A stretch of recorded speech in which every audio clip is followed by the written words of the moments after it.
Депутатская фракция «Ак Жол» считает необходимым защитить интересы национальной экономики путем введения аналогичной зеркальной таможенной политики по сдерживанию экспорта сырья и поощрению экспорта переработанной продукции в Узбекистан. Развитие экспорта влияет не только старания предпринимателей, но и ограничительные меры потенциальных стран-экспортеров в отношении казахстанских товаров.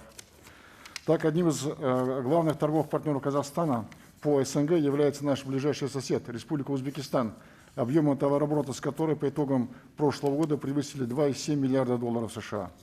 Однако эти показатели могли быть гораздо выше, а структура экспорта гораздо более сложной и доходной. В 1997 году было заключено соглашение о свободной торговле между нашими странами, согласно которому стороны предоставляют друг другу режим свободной торговли, не применяя таможенные пошлины, налоги и сборы.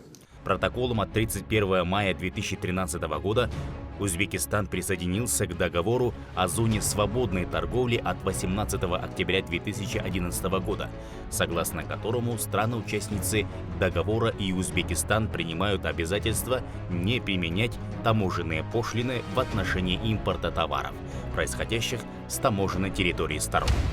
Тем не менее, сегодня узбекской стороной по 96 товарным позициям из Казахстана установлены акцизные налоги от 5 до 50% от таможенной стоимости. При этом узбекская сторона целенаправленно ограничивает ввоз казахстанской переработанной продукции, поощряя экспорт сырьевых товаров, прежде всего сельскохозяйственных, пшеницы, масличных, мяса и шкур животных и так далее. В дальнейшем это сырье проходит переработку, оставляя добавленную стоимость, рабочие места и более высокую прибыль в Узбекистане, а часть произведенной из казахстанского сырья продукции реэкспортируется дальше, в том числе на рынок самого Казахстана. Примечательно, что в Казахстане никаких акцизов и налогов на товары из Узбекистана не установлено.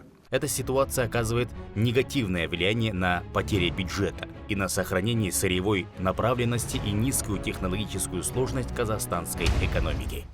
Әрине, өзбек халқы Құдай қосқан дос көршіміз. Бірақ Алаш арасы Әлихан Бөкейхан айтқандай, қазақтың жерінде өндірілген бір уыс жүн сол елдің азаматтарының үстінде тоқыма болып киілу керек. Яғни басқалардан кейін қалып, тарих жолында тезек теріп қалмауымыз қажет.